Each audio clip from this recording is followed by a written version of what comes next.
Hello everyone, it's Josh from EBC Brakes here, and previously we told you the 5 things to look out for when you are installing new brake pads, and today we'll be talking about 5 things you should avoid doing when installing new brake pads. So number 1, you need to make sure that when you're installing new pads that you aren't installing them onto heat checked, ribbed or just heavily worn rotors in general. You need to be really examining the condition of the rotors before the pads are installed.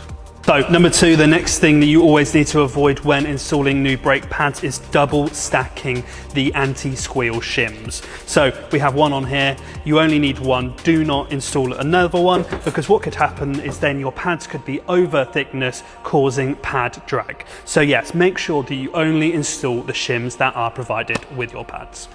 So the third thing to avoid when you are installing new brake pads, and this is probably the most common thing that we see, and that's grease on the brake pad itself. We strongly advise that you don't put grease anywhere on the backing plate, on the ears, or anywhere that could be contacting the caliper.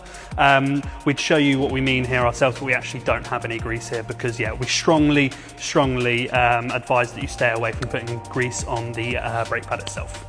Then number 4, so this one actually comes after the installation. It's making sure that you don't push the brake pads too hard after they're installed. You need to be able to properly bed in the pads to get the full performance of the brake pad itself and of the material. So that will be our 4th pointer. Make sure that you bed them in correctly and you don't push them too early after installation.